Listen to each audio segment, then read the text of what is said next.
Ethan Hale, one of the youngest billionaires in the city, was known for his cold ambition. While the world admired his success, no one saw the cracks forming in his marriage. His wife, Ariana, 7 months pregnant, lived quietly in his mansion, lonely, ignored, and forgotten.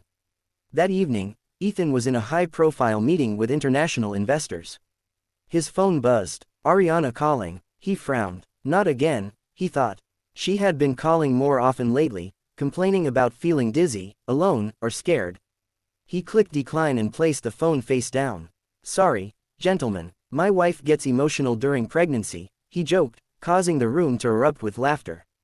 But miles away, Ariana stood in the kitchen, clutching her stomach, her vision blurring. She tried one more time to call her husband, whispering, "Please, Ethan, pick up."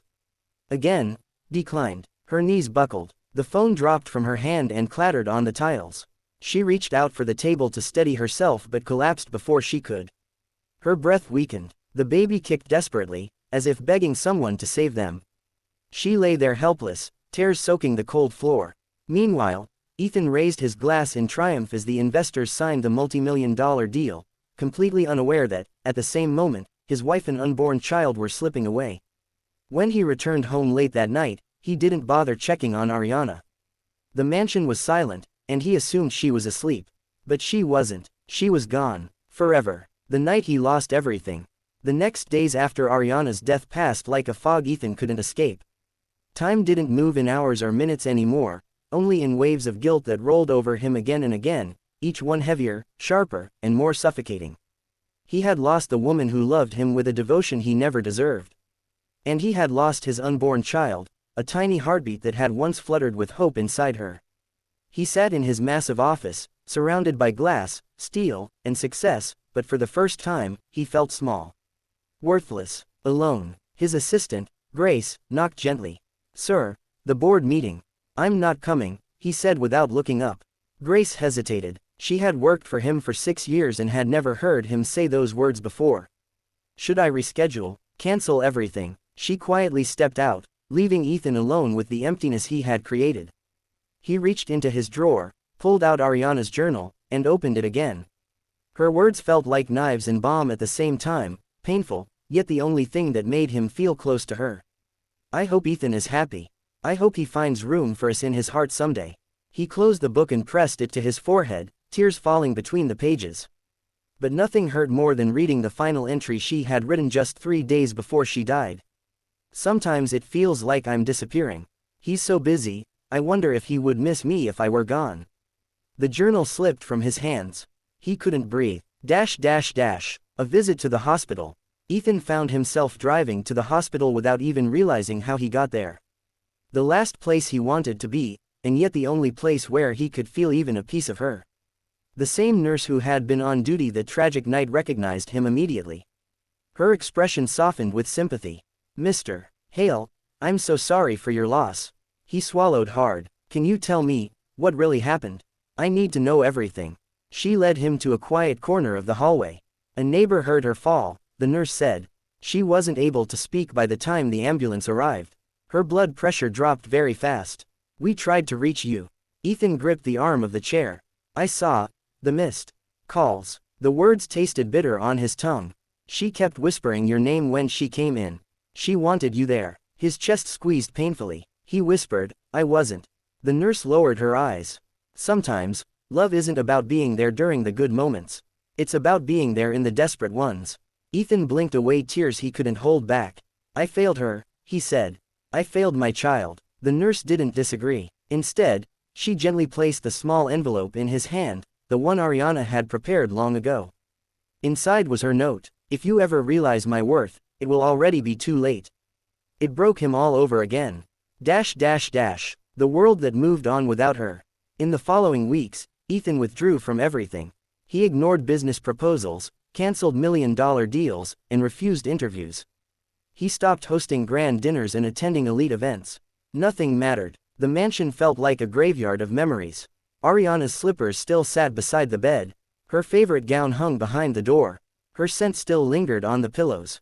Every corner of the house reminded him of a moment he had wasted, moments he could have cherished but instead replaced with meetings, deals, and meaningless wealth.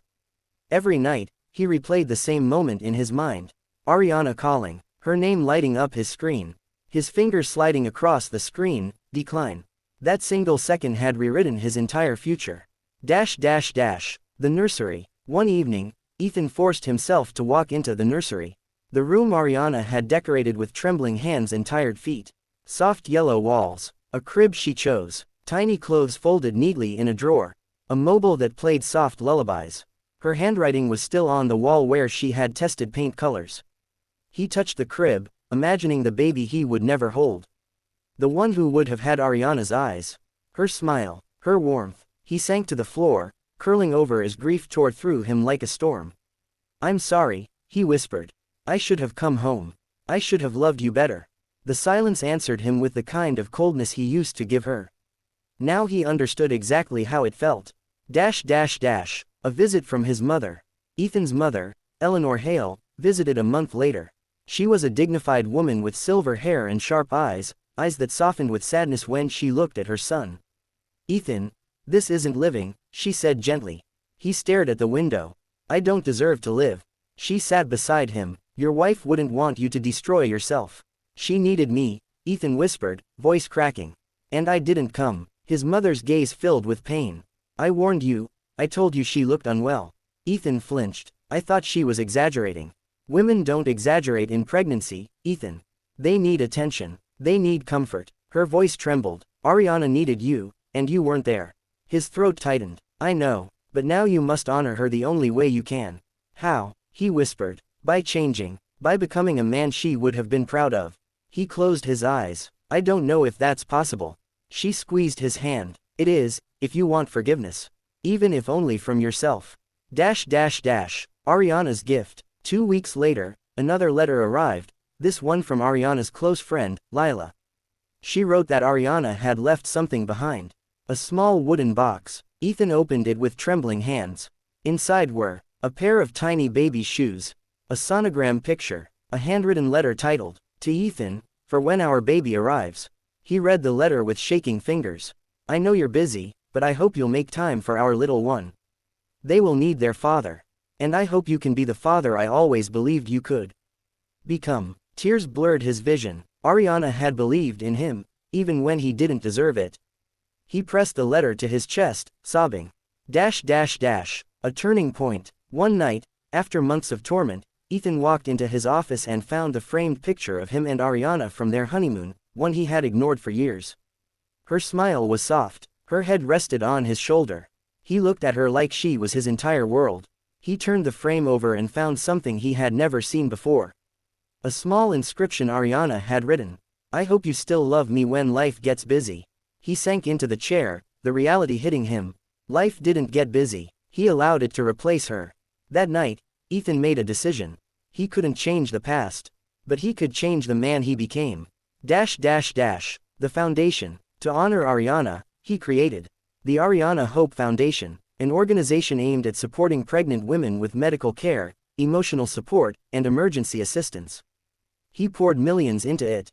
Not for charity, not for publicity, not for redemption, but because he wished, every day, that someone had helped Ariana when he didn't. The foundation grew quickly. Women across the city received help, comfort, and safety, all in Ariana's name. Sometimes Ethan visited the hospital to see the newborns the foundation helped save. He held them carefully, tears shining in his eyes. "Your mother saved you," he often whispered. "I just helped." The final goodbye. A year after Ariana's death, Ethan visited her grave with a bouquet of sunflowers, her favorite. The sky was bright, and the breeze gentle, just like the day they first met. He knelt beside her stone, tracing her name with his fingers. Ariana Hale. He placed the flowers down and whispered, "I've changed. I hope, somewhere, you can see that." His voice broke. "I will spend the rest of my life loving you the way I should have before."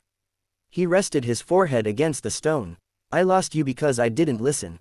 I will never make that mistake again, with anyone." As he stood up, the wind blew softly, brushing his face like a familiar touch. He closed his eyes. Maybe it was his imagination. Maybe it was something more. But for the first time in a long time, he felt a little less alone. Ethan Hale's new life. Ethan never remarried, never sought another family, He lived quietly, dedicating his time to the foundation and to helping mothers in distress. Every year, on the anniversary of Ariana's death, he visited her grave with the same bouquet of sunflowers.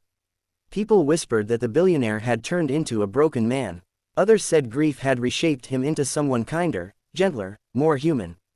But Ethan didn't care about opinions. He had only one truth. Ariana's last call changed him forever. He had ignored it once. He would spend the rest of his life answering the world's silent cries in her memory.